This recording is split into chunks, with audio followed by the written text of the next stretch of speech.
tulong pinansyal para sa mga nagrerenta ng bahay ngayon.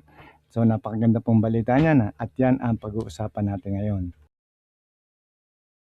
Sinusulong ngayon sa Senado ang Senate Bill number 1956 o ang Rental Housing Subsidy Act na naglalayong magbigay ng tulong pinansyal o subsidiya sa mga pamilyang hirap makabayad ng renta sa bahay.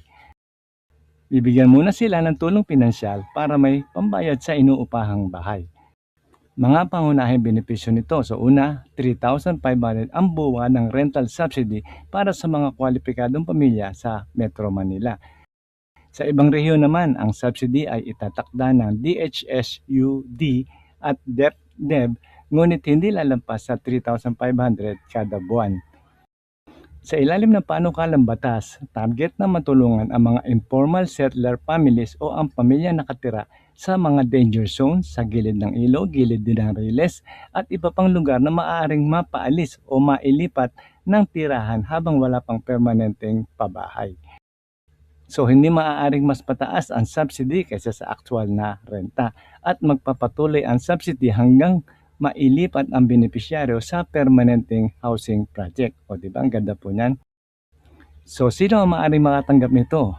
Upang maging kwalipikado, kailangan isa kang informal settler family. Lumipat o lumikas mula sa kasalukuyang informal settlement patungo sa mas ligtas na lugar.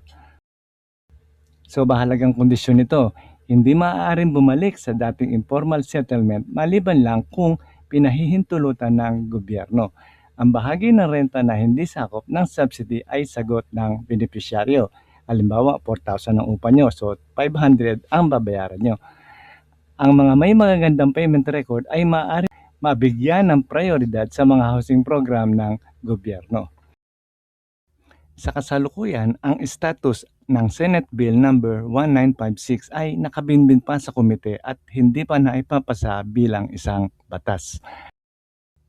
Kung magiging batas ang SB 1956, ang pangunahing ahensya na inaasahang hahawak nito ay ang Department of Human Settlements and Urban Development o DHSUD.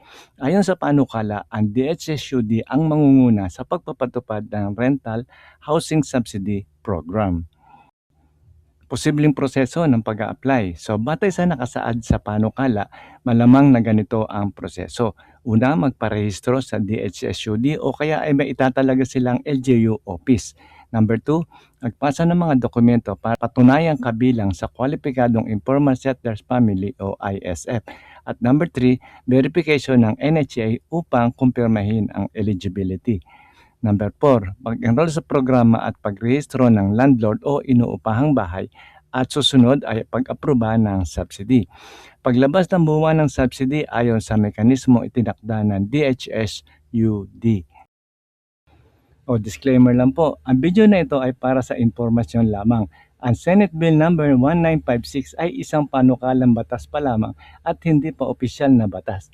Para sa opisyal na update, sumangguni sa mga opisyal na anunsyo